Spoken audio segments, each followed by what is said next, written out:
Good evening. If you want to take your seats. I'm Barbara Epstein. I'm Director of the Health Science Library System here at Pitt, and I'm very pleased to welcome you to this lecture that introduces Falk Library's exhibit titled Life and Limb, The Toll of the American Civil War. This exhibit was created by the National Library of Medicine to commemorate the 150th anniversary of the Civil War and the more than 3 million soldiers who fought in that war. The exhibit itself focuses on the experiences of disabled veterans and their roles as symbols of our fractured nation at that time. The exhibit will be on display in Falk Library, which for those who don't know it, is on the second floor of Scaife Hall, this building. And it will be here through October 26th. And after this lecture, I invite you to visit the exhibit tonight, where we will have some refreshments in the library. And while you're in the library, be sure to check out the exhibit cases near the front door and the entrance to the library, as well as the exhibit, and also our digital screen, where we have a digital collage of supplemental material and images from the exhibits. Tonight's lecture is the first of 3 events associated with the exhibit. The next lecture will be on October 8th at noon in Lecture Room 3 in Scaife Hall. And Dr. Laura McLafferty, who's here, who is Chief Resident for Education at Western Psychiatric Institute and Clinic, will present Hurting for Home, Nostalgia in American Military Psychiatry from the Civil War to World War II. And on Tuesday, October 22nd at 6 p.m., Dr. Rory Cooper, Distinguished University Professor at Pitt and Chair of the Paralyzed Veterans of America, will discuss advances in prosthetic devices, engineering, and treatment. And that lecture will be in this room.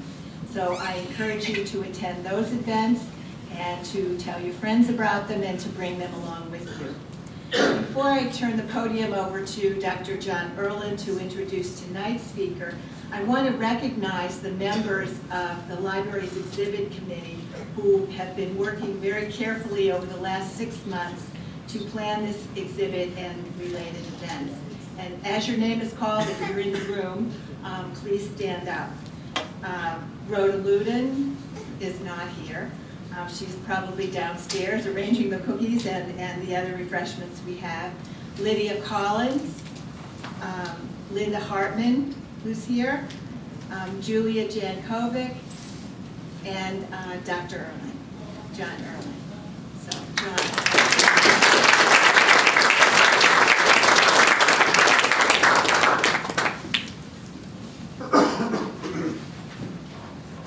Thank you very much. Welcome, everyone. And hopefully you'll be able to attend the other 2 sessions also. This session tonight is being sponsored by the Health Sciences Library System and also the C.F. Reynolds Medical History Society. So we have 2 co-sponsors for tonight's effort. Our speaker tonight, and we're very pleased and privileged to have him, is Dr. Jeffery Resnick. Dr. Resnick received his PhD in history from Emory University, and he has served as Senior Curator of the National Museum of Health and Medicine of the Armed Forces Institute of Pathology, a number of other major positions. Most importantly today, he holds one of the supreme positions in the history of medicine field in the world. He is Chief of the History of Medicine Division of the National Library of Medicine in Bethesda, Maryland, which is about as high up in our field as you can get in this regard. Dr. Resnick's main scholarly work is focused on the history of military-related disabilities. His 2 books examine disabilities related to World War I and are entitled John Galsworthy and Disabled Soldiers of the Great War and Healing the Nation, Soldiers and the Culture of Caregiving in Britain During the Great War. Tonight, Dr. Resnick will shift his focus back in time to the American Civil War and discuss the issues surrounding the disabilities related to this terrible conflict. His title is the same as what we see here, Life and Limb, The Toll of the American Civil War. Dr. Resnick.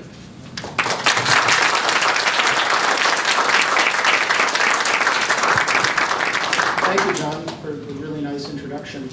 No pressure whatsoever. Sincerely, thank you, John, for having me as well. One of the great things that I get to do in my job is meet great folks like all of you, John, Barbara Epstein. Sincerely, I really appreciate being here. Thank you very much for hosting the Life and Limb exhibition and for your support of the National Library of Medicine. I'm going to take about a third of my presentation to talk about the National Library of Medicine, not merely to raise awareness of the resources that we have to offer all of you, the American public, and in fact the world, because the vast majority of what we offer, in fact everything we offer, is public and open to the world through our websites. But I also want to talk about the history of NLM because our history and the history of our predecessor institutions goes back to the Civil War period and even before that. And I'd like to always take an opportunity to talk about where we come from because we are your National Library of Medicine. There are 3 national libraries in the United States: National Library of Medicine, Library of Congress, and the National Agricultural Library. Something you didn't know. I didn't know for several years until I began to explore Washington and do other things in the area. And it's a wonderful thing that our nation has 3 national libraries.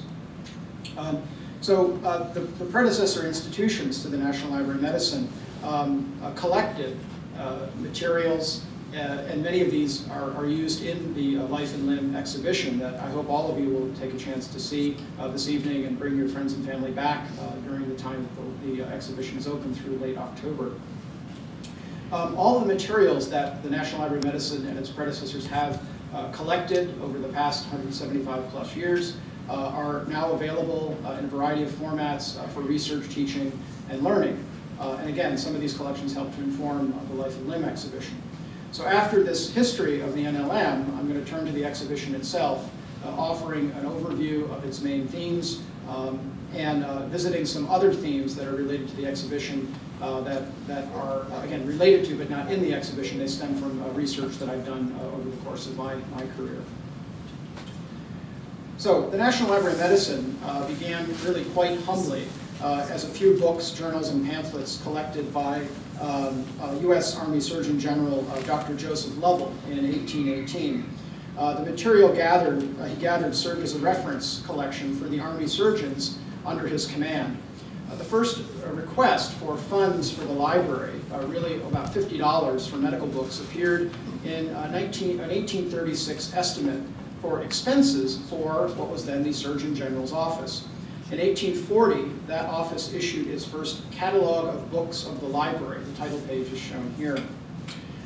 As historian Wyndham Miles noted in his 1982 history of the National Library of Medicine, the entire collection, as listed in this catalog, could have been held by a 4-shelf bookcase, shoulder high and 7 or 8 feet wide. Really a modest collection in its day.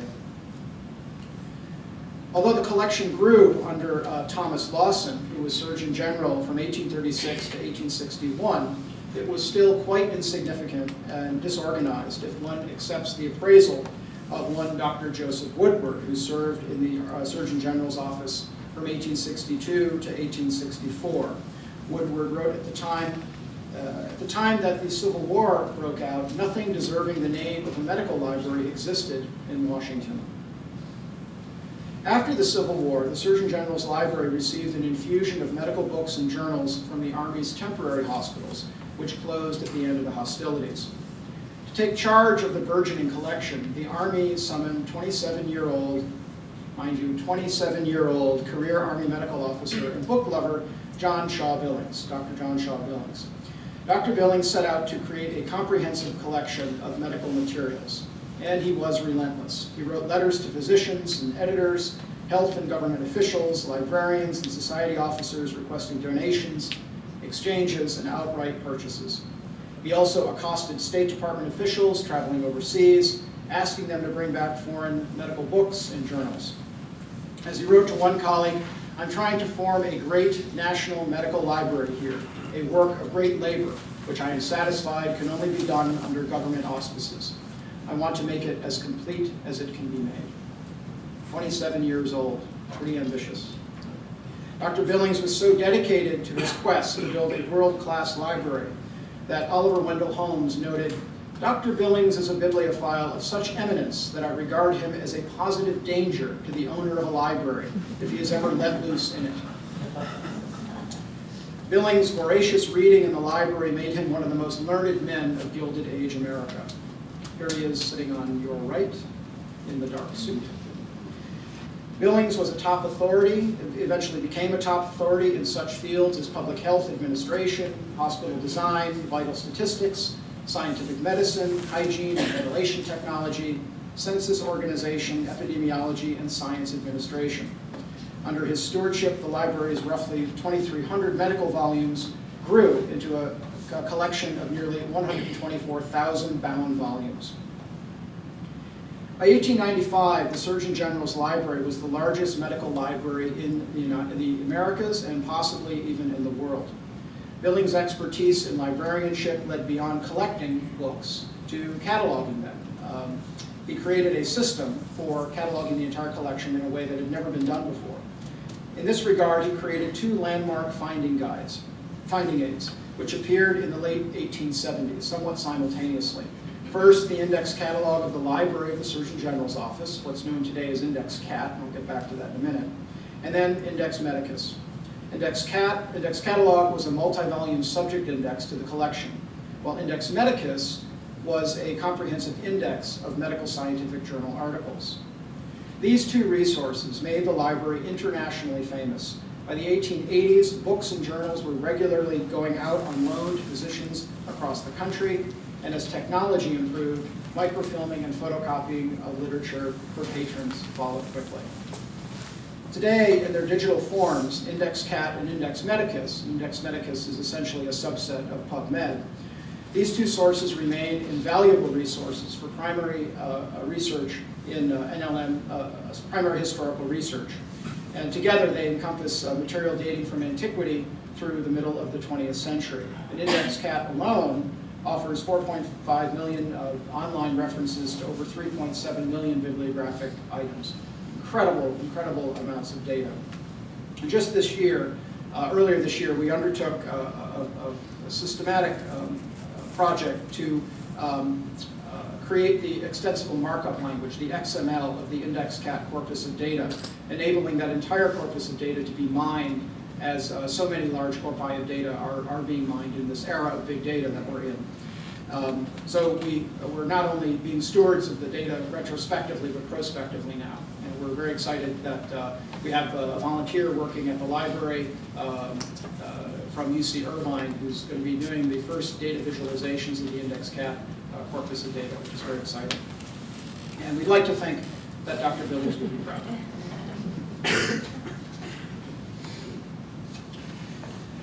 Initially, the Surgeon General's Library was intended as a resource for military physicians, as I mentioned. However, Dr. Billings envisioned a national library, and in fact, that's what it became. He gradually opened the collection up to physicians and health professionals everywhere, making it a true national medical library. By 1895, which is around when this picture was taken, when Dr. Billings retired to the head of the New York Public Library, he left behind a dynamic collection of books and journals, incunabula, early printed books, and rare manuscripts, and the beginnings, in fact, of a prints and photographs collection. From 1887 to 1962, the Library of the Surgeon General's Office was officially renamed the Army Medical Library. You'll hear this quite a bit. In 1922, and it was located with its sister agency, the Army Medical Museum, which is today the National Museum of Health and Medicine, in this three-story red brick building on the National Mall. The Hirshhorn Museum now stands where this building once stood. And the collection during this period, again from 1887 to 1962, the collection grew enormously, exponentially. And during World War II, the collection was shipped off to Cleveland for safekeeping. People were afraid of the Nazis coming over on the East Coast. And the library eventually came back in the early 1960s, in the late 1950s rather, and eventually found its way to the campus of the National Institutes of Health. And in fact, that's where we are today. It was in fact in 1956 that an act of Congress transferred the library to the U.S. Public Health Service, and it became what we know today to be the National Library of Medicine. Senators Lister Hill and John F. Kennedy were the driving force behind the bill that created the National Library of Medicine. Kennedy would eventually see his vision realized in 1962 when, during his presidency, NLM opened its doors here on the campus of the National Institutes of Health in Bethesda. The building was designed to protect the collection from possible Cold War threats. The building featured foot-thick limestone walls, over 50 miles of subterranean bookshelves, and a collapsible roof. The idea was that the roof would collapse in, killing everybody inside, but protecting the collection. This is where the computer era blossomed. 1968 saw the establishment of the Lister Hill Center for Biomedical Communications. The 1970s saw the launch of Medline. 1988 came the National Center for Biotechnology Information. Free Medline emerged in 1997, Medline Plus the following year, clinicaltrials.gov, which I'm sure is familiar to many of you, in 2000, and PubMed Central in 2001. In 2011, the library marked its 175th anniversary. The occasion afforded an opportunity to look back and to look forward to the digital world of the 21st century. That year, we produced this book, Hidden Treasure, a 240-page full-color volume with 450 images and over 80 essays by historians, artists, collectors, journalists, and physicians. The book is available in hard copy, but free from the National Library of Medicine at this URL. As I said in a talk last year, treat yourself, go download a copy. It's a beautiful book, in all seriousness. It's a wonderful representation of the depth and breadth of the collections, and we encourage you to check it out. So, the collections of the NLM are still growing, thankfully, despite the budget situation, despite sequestration and all the other things that we're facing. It's growing through dedication by everybody in the History of Medicine Division and across the library, dedication to preserving the past for the benefit of present and future research, education, and learning. Every day, and in a variety of ways and for a variety of reasons, scientists and scholars, educators and health professionals, and the general public in the United States and around the world, and I'm sure many of you, use our collections and learn from our exhibitions based on those collections, like Life and Limb. More generally, millions and millions of people every year search our online information resources to broaden and deepen critical thinking and understanding about the past, the present, and the potential future of medicine, science, and public health. People also use our resources to humanize medicine and public health by revealing the implications of disease and healthcare for individuals and communities in the United States and around the world. In these ways and many others, and increasingly through our websites primarily, the National Library of Medicine contributes fundamentally to supporting the 21st century medical research enterprise that is at the center, really here, of your mission at the University of Pittsburgh. Of course, that enterprise ensures equal strength of biomedical research, healthcare delivery, and education. And in this way, I'd argue the NLM is a partner with you, and specifically with the Falk Library. Today, the focus of that partnership is education through your hosting of the NLM, one of the NLM's finest traveling banner exhibitions, Life and Limb, The Toll of the Civil War. This is our website, by the way. Excuse me, I wanted to show you that. Life and Limb is one of 4 exhibitions that we produced to help commemorate the sesquicentennial of the Civil War. You can learn about the other 3 at this URL, but here today you're here to learn about Life and Limb, so I'm going to turn my attention to that exhibition now. The perspectives of surgeons and physicians and nurses, as we all know, are richly documented in the history of Civil War medicine. That history has long spotlighted the heroism and the brutality of battlefield operations and the challenges of caring for the wounded during wartime. Life and Limb opens a window onto an aspect of the war that has not received the attention it deserves, really. The experiences of injured soldiers during the conflict and in the years that followed. More than 3 million soldiers fought in the war from 1861 to 1865. More than 500,000 died, and almost as many were wounded but survived. All permanently disabled, many permanently disabled by battlefield injuries or by surgery, which saved lives by sacrificing limbs. These surviving men became symbols of the fractured nation, remaining in the public eye stark reminders of the human cost of the conflict. These vast numbers of men disabled by the Civil War were a major cause of concern for rebel and Union leaders. Some of these leaders worried about preventing idleness and immoral behavior. Other leaders focused on the economic hardship veterans would later face if they couldn't find employment after the war, and a variety of solutions were proposed. Providing wartime work, creating positions for cooks, clerks, and hospital attendants. There was also the idea of providing pensions and convalescent homes for those discharged from the Army because of their disability. And of course, there was also the idea of providing funds for the purchase of artificial limbs. At the end of the day, an unprecedented war left behind unprecedented challenges for these and other authorities, and certainly for the men who joined the ranks on either side of what was the divided nation. The Life and Limb exhibition begins with an overview of the horrors of the war. And in that regard, let's briefly recall the state of medical art and science. This was the pre-Listerian era, when scientific understanding of bacteria, infection, aseptic surgical techniques, and facilitation of wound healing were all essentially unknown.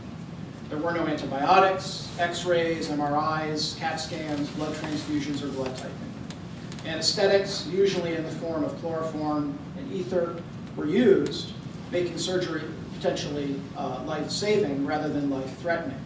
But the anesthetics we know today in the 21st century were non-existent. And this was the era of patent medicines, of course, compounds promoted and sold as medical cures that didn't always work the way they were supposed to, or weren't even what they were claimed to be. Such conditions, among others, lent themselves to the horrors of the war. And perhaps no other individual described these horrors so vividly than the poet Walt Whitman, who, as many of you may know, came to Washington in 1863 in search of his brother, George, whose name was listed on a newspaper casualty roster from the battlefield at Fredericksburg. After searching in nearly 40 Washington hospitals, Whitman traveled to Fredericksburg to find George's unit. There, he found his brother alive and only having suffered a superficial facial wound. However, Whitman's personal relief quickly turned to horror as he observed there the human costs of the battle, and he recorded them in his wartime journal. Whitman wrote, "I notice a heap of amputated feet, legs, arms, hands, a full load for a one-horse cart. Human fragments, cut, bloody, black and blue, swelled and sickening." For Whitman, this scene was nothing less than the destruction and the death of American democracy. This experience drove him to visit Washington hospitals to help nurse the sick and the wounded. But such nursing could do little to mitigate vulnerability to infectious disease that spread rampantly in crowded camp conditions. In fact, yellow fever, smallpox, malaria, and diarrheal diseases took more lives than battlefield injuries. Among those who had not been previously exposed to them, childhood illnesses such as the measles, mumps, and diphtheria became a serious threat. Some men never even saw combat, falling so ill as to require immediate hospital care. They perished or they recovered alongside the rising numbers of wounded swelling the wards after every battle. And then there was the profound impact of new technologies that increased both the risk of injury and the severity of wounds to soldiers. Rifled muskets fired further and more accurately than older weapons, and they could be quickly reloaded with the mini-ball, a bullet of soft lead invented really before the war in the 1840s. This ammunition caused extensive damage as it changed shape on impact, shattering 2 or 3 inches of bone and dragging skin and clothing into the wound.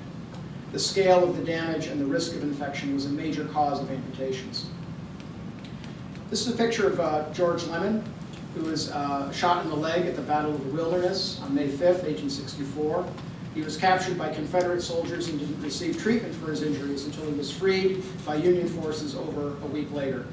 For more than a year, he suffered repeated infections in the wound and poor health until Surgeon Edwin Bentley amputated his limb.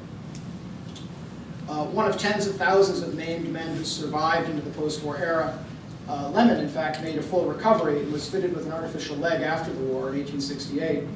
Here he is standing during that period, and you can learn more about him in the Life and Limb exhibition. There were approximately 60,000 surgeries involving amputation during the Civil War. This was about 3/4 of all the operations performed during the war. Although seemingly drastic, the operation was intended to prevent deadly complications such as gangrene, sometimes undertaken without anesthesia, whether chloroform or ether, remember, and in some cases leaving the patient with painful sensations in the severed nerves. The removal of the limb was widely feared by soldiers, and understandably so.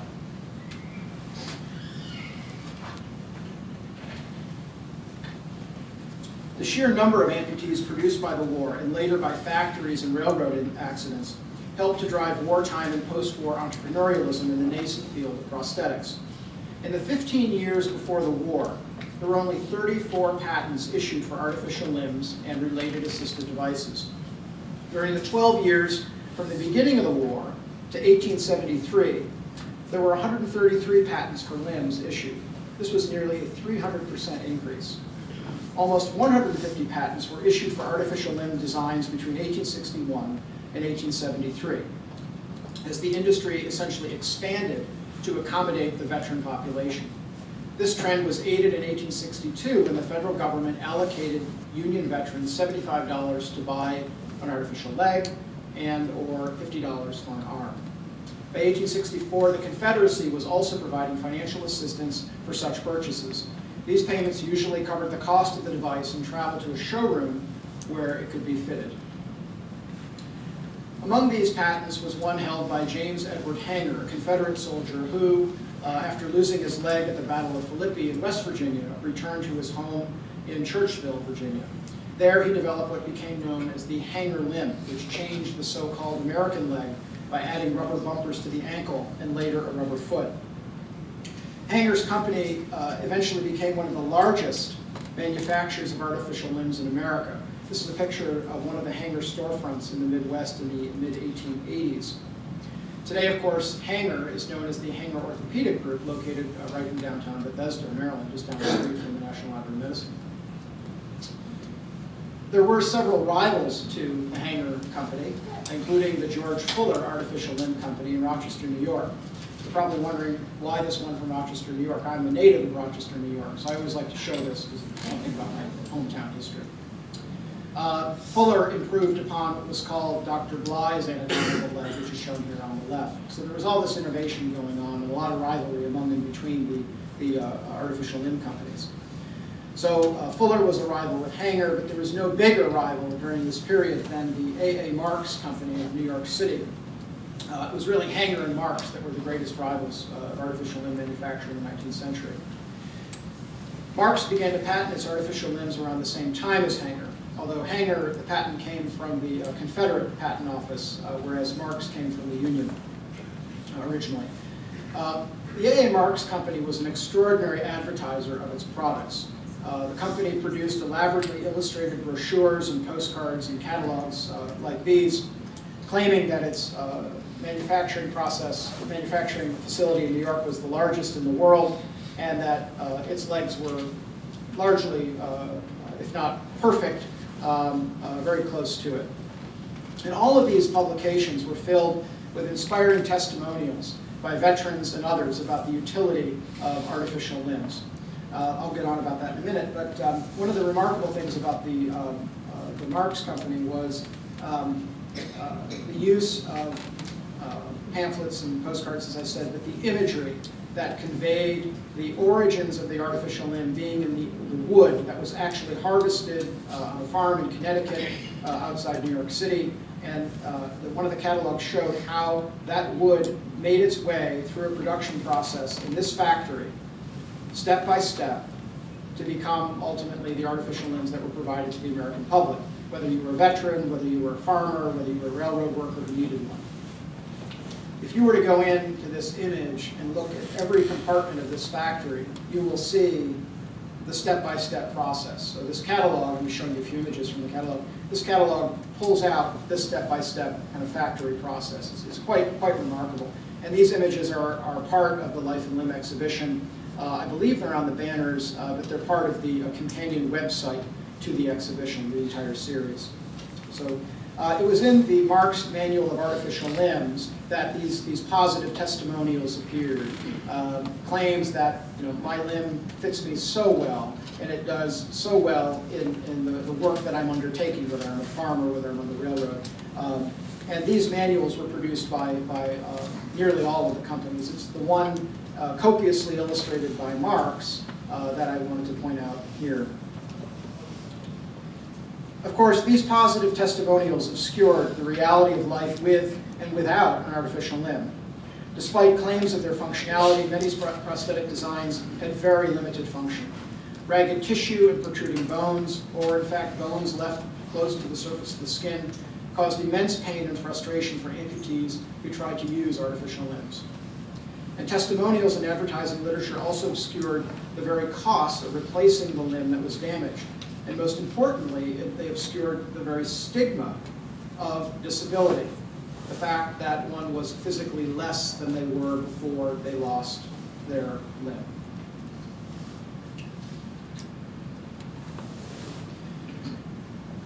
We have to remember that a large portion of disabled veterans in both the North and the South chose, in fact, not to wear artificial limbs and to use their remaining limbs instead for whatever work or things they were doing in their daily lives. Many disabled veterans didn't even apply for the money they were eligible to collect because of negative attitudes, rising negative attitudes towards the idea of charity. These men essentially preferred to pin up their empty sleeves or their trouser legs instead of hiding their injury, which in fact is what they would do if they were wearing a prosthesis. In doing so, they in fact made their sacrifices more visible. They displayed their honorable scars and their empty sleeves, and they did so to assert their contribution to the war that split the nation. Here's a veteran named Barrett Stiles, who, evidence seemed to suggest, asserted his own contributions to the nation by wearing his artificial limb in one occasion, if you believe this advertising literature, wearing his artificial arm to play the violin. But he also went without. Stiles participated in a left-hand penmanship competition, and this is a sample of his writing. So here you have an example of someone who wore a limb and didn't, and evidence that he used it and didn't, which is kind of a rare occurrence. And we shouldn't forget the fact also that some men chose to return to military service with their honorable scars and with their sleeves pinned up. And in fact, they could do so because of the creation of the Invalid Corps, and this is a major portion of the Life and Limb exhibition. The Invalid Corps was established by the federal government in 1863 to employ disabled veterans in war-related work and to meet the Union Army's growing manpower needs. Soldiers were divided up into 2 battalions based on the extent of their injuries. The first carried weapons and fought in combat, and the second was made up of men with more serious impairments. They served as nurses and cooks and prison guards. With more than 24 regiments of troops, so a regiment was about 1,000 men, give or take. It was a pretty sizable number. And the Corps, the Invalid Corps, was at one point, in fact, twice as large as the entire pre-war United States Army. Pretty amazing. During 4 years of its service, during the 4 years it was in service, troops did a variety of very important work. They enforced the draft, they guarded prisoners in vital outposts out west, they protected rail lines and supply depots. They also served as military police in cities all across the United States, well, this United States. Members of the Corps also escorted President Lincoln's body home to Illinois, and after the war, its officers formed the nucleus of the new Freedmen's Bureau. Despite the rigorous workload, members of the Invalid Corps, which became known as the Crippled Brigade among their former comrades, they were not offered generous financial awards granted to re-enlisting soldiers and new recruits of the Union.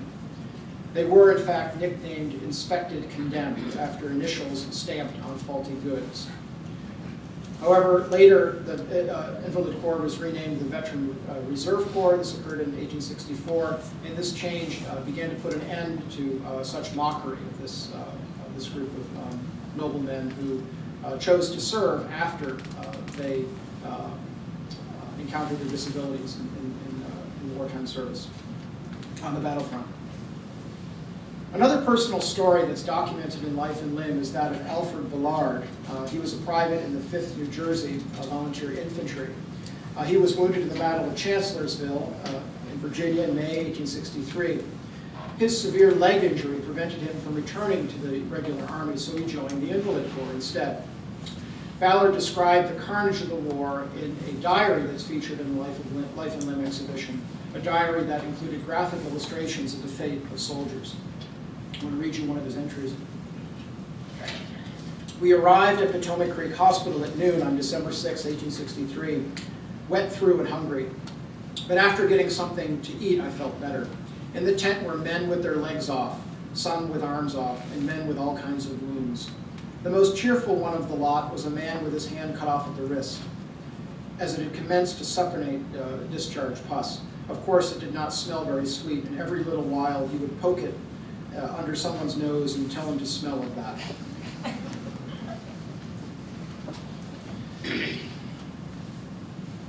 The selflessness of soldiers fostered great respect in the years after the war.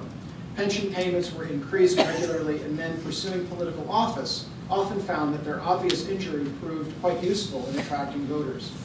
Yet, as Americans sought to put the memory of the conflict behind them, they increasingly ignored the plight of the aging, disabled, and impoverished veterans.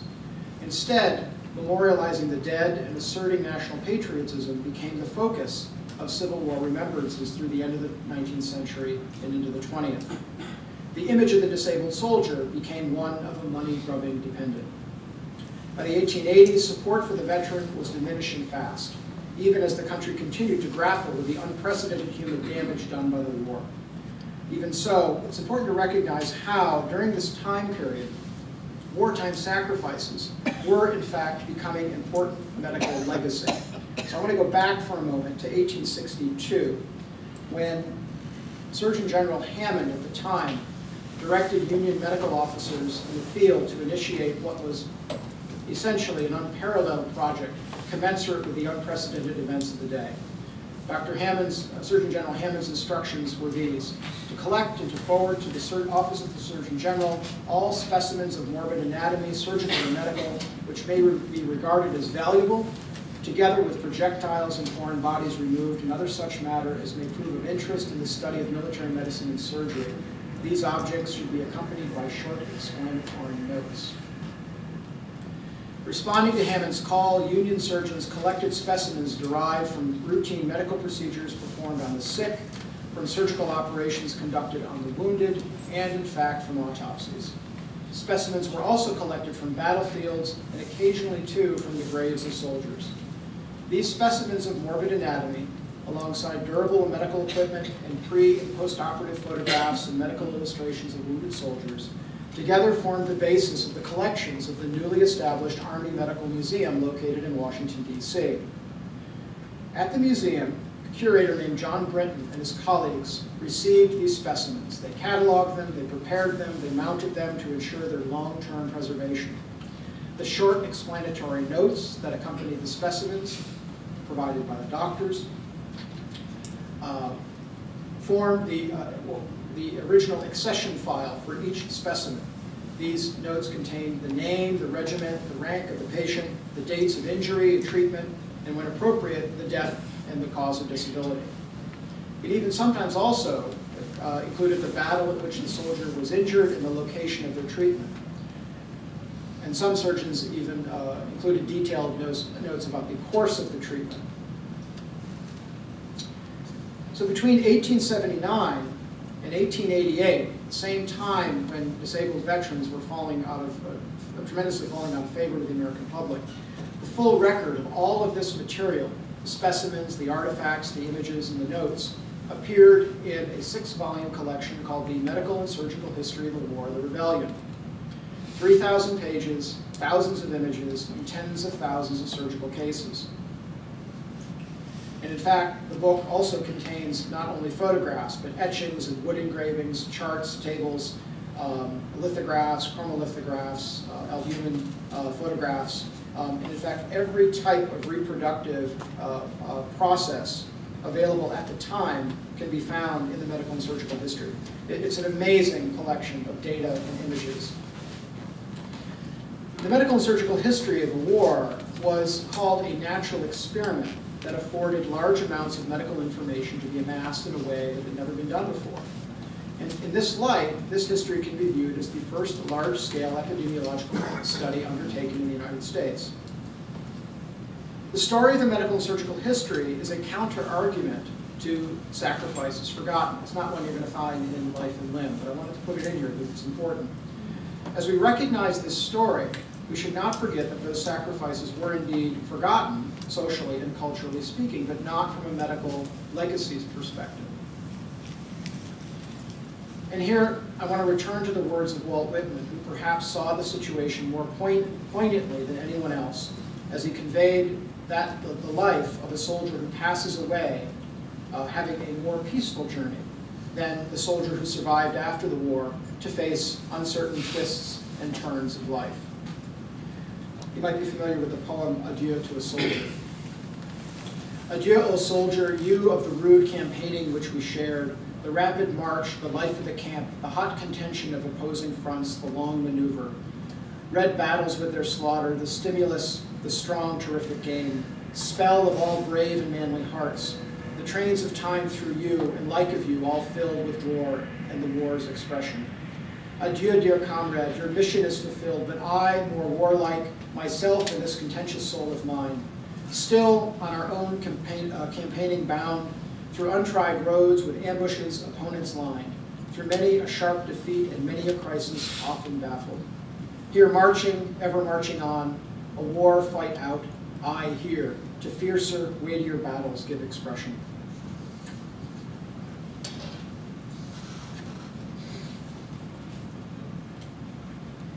Earlier this year, on July 2nd, during the Gettysburg sesquicentennial, the writer Robert Hicks published an outstanding op-ed in the New York Times in which he addressed the question, does the Civil War still matter as anything more than long ago history? This op-ed by Hicks is really a powerful one, and it's worth quoting at some length. Hicks wrote, "If the line to immigrate into this country is longer than those in every other country on earth, it is because of the Civil War. It is true, technically speaking, that the United States was founded with the ratification of the Constitution. And it's true that in the early 19th century, it was a beacon of liberty for some, mostly Northern European whites, admittedly. But the Civil War sealed us as a nation," Hicks continued. "The novelist and historian Shelby Foote said that before the war, our representatives abroad referred to us as these United States, but after we became the United States. Somehow, as divided as we were, even as the war ended, we have become more than New Yorkers and Tennesseans, Texans and Californians. And Gettysburg itself still matters, for the same reason Abraham Lincoln noted so eloquently in his famous address on Gettysburg on November 19th, 150 years ago this year. The battle consecrated the unfinished work to guarantee that this nation under God shall have a new birth of freedom, and that government of the people, by the people, for the people, shall not perish from the earth. In that way," Hicks wrote, "the Civil War is less important to the descendants of those who fought in it than it is to those whose ancestors were living halfway around the globe at the time." Hicks concluded, "For if you have chosen to throw your lot in with this country, the American Civil War is at the foundation of your reasons to do so. True, we have not arrived at our final destination as either a nation or a people, yet we have much to commemorate. Everything that has come about since the war is linked to that bloody mess and its outcome and its aftermath. The American century, the greatest generation, and all the rest are somehow born out of the sacrifice of those 750,000 men and boys. None of it has been perfect, but I wouldn't want to be here without it." It's a really great piece in the New York Times. I wanted to quote that because the men featured in Life and Limb, in this exhibition that I hope you'll go see, they all threw their lot in with this country. And through the exhibition, you can learn a lot more about their experiences. And as you do, recall that subsequent generations of men and women have done the same. The stories of disability during and after the Civil War follow, essentially, contours of stories that we read about today. As we commemorate the Civil War, we continue to do so, and as we look to commemorating other wars, the Great War, World War I, beginning next year for the next 4 years after that. During all these commemorations, and for many decades, we've continued to grapple, and we always will, with addressing the needs of our veterans. During the past decade, the military and the Veterans Administration have done an increasingly better job of addressing concerns of those who have been disabled by throwing their lot in with this country. But do these men and women have the social support they need and they deserve from their communities, from their families, their employers, from their local and state governments? Accepting and treating post-traumatic stress remains a challenge on many levels. Are we doing all we can, and are we doing all we should for veterans who threw their lot in with this country and who are coming home with such trauma, if not polytrauma? To what extent is our cutting-edge research informed by historical thinking and understanding, which can help us appreciate that the care of persons with polytrauma must involve critical thinking about their relationships to and the participation in society, as well as their actual treatment by medical science. And one of the major forces assisting today's veterans with their reintegration into their daily lives and into society is the voluntary sector, the nonprofit sector. Historically speaking, the nonprofit organizations of today can trace their institutional lineage to movements like the Sanitary Commission of the Civil War period and the Christian Commission of the same period. For those who have thrown their lot in with this country, is the philanthropy directed toward them the most efficient, the most focused, and the most honest that it should be? And what about the public policy governing such philanthropy? Is it providing the oversight that our veterans, their families, and their communities deserve? Undoubtedly, the Civil War still matters. That's not me saying that. Hicks said it, and a lot of other historians say it, and it does. But equally, too, does the history of disabled veterans. Life and Limb conveys that history. In doing so, it offers a framework, if you will, not merely for commemorating long ago history, but also for provoking present day and future questions about and challenges related to the veterans of our most recent and, unfortunately, future wars. Here's the history of medicine meeting medical education in a dynamic way, I'll argue. I want to thank you for having me, for listening to my presentation, for seeing Life and Limb, and I want to end by mentioning we have a new blog at the National Library of Medicine, and on September 5th, we featured an interview with a historian named Shauna Devine, a dear colleague of mine, who's going to be publishing a new book about medicine in the Civil War from the University of North Carolina Press. If you go to our blog, you can read the interview with Shauna. Her contact details are there if you want to be in touch with her. She is one of the premier scholars of the Civil War these days, and we have great hopes for her book, her scholarship. And I want to thank you for listening, and I'm happy to answer any questions you might have.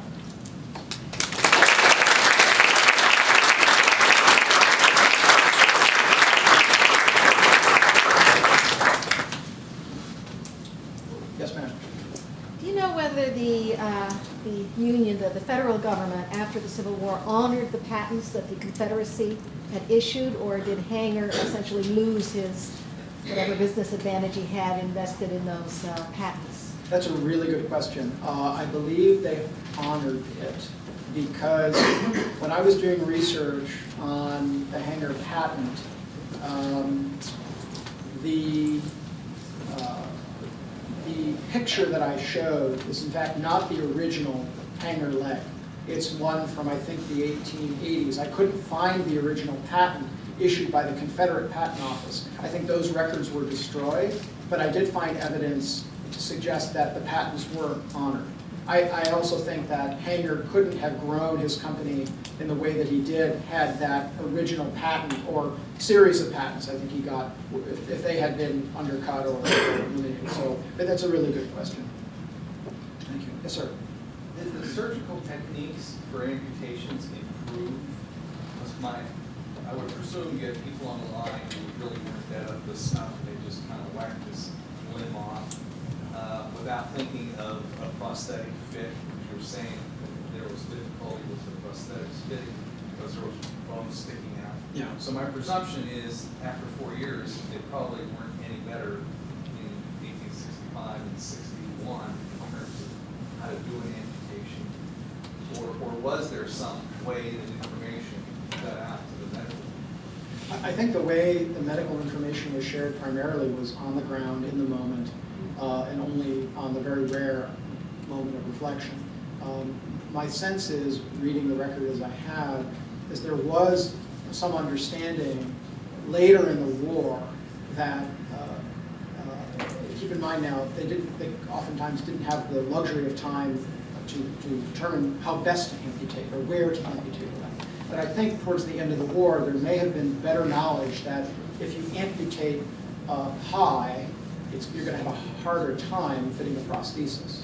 Okay? And I think the evidence for that comes from reading a lot of the prosthetic manuals and the information that came out of the prosthetic manufacturers, and now an understanding that if your amputation's high, we have the leg for you, suggesting that there was some knowledge about if you cut here, it might not fit better. So, but it's a good question. I think if you were to read portions of the medical and surgical history, and maybe now, Swatson, maybe this pertains to the manuscript that you have, if you were to read the medical and surgical history thematically as opposed to case by case, you might be able to discern improvements, changes, modifications over time. So medical surgical history is case by case. It's roughly thematic, if you will. But if you were able to take those cases and position them chronologically, all the cases on amputation, and read them from a clinical perspective, I'm not a clinician, actually, I'm a PhD historian, but if you read them from a clinical perspective over time, you might be able to discern changes, or if not improvements. So that might be an interesting project. Yes, sir. Could you comment on the type of training physicians received before the war and during the war, and how they were picked as qualified to be physicians and surgeons? Yeah, they received very little training. The surgeons this was a whole new experience for them. This was unprecedented. The Army was, I would say, not even staffed. It was a shadow of what it became. These were men who came from local practices. This was before the era of formal medical education. If they had experience in amputation, it may have been through early railroad injuries at best, farm accidents. They had literally no experience, and especially amputation as the result of trauma inflicted on the battlefield, whether it was the mini ball or whether it was cannon. They had never seen these types of injuries. Admittedly, they probably did see railroad accidents, a limb being maimed from a railroad accident or a farm accident. And I think your question is a good one, because oftentimes, I want to address it in a different way. There's a phrase, war is good for medicine. During war, you often see improvements in medical knowledge and technique because of the pressure of the war experience, or because of the funding that comes when a nation mobilizes itself for a wartime experience, a wartime engagement. And that is true. What's equally true, and this is a nuance, is sometimes advancements during wartime are the result of pre-war knowledge, of pre-war developments. Okay.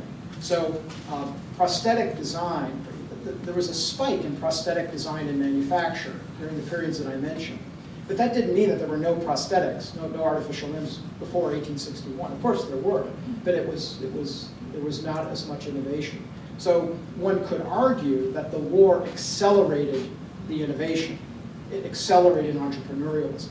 It's not that it just made it, that it was a black and white situation, if you will. So it's an interesting nuance. And there's a scholar named Roger Cooter, who's based in London, at the University College London, who wrote a great piece in the Canadian Bulletin of Medical History in 1993. I remember that because it's like the cornerstone of my first book. And Roger wrote this article about medicine and the goodness of war. And he made this argument that war can often be good for medicine, and it often is. But let's not forget that advancements during wartime can stem from pre-war knowledge accelerated because of war. So it's an interesting piece. Roger's a great guy. So. Questions? Thank you very much for coming.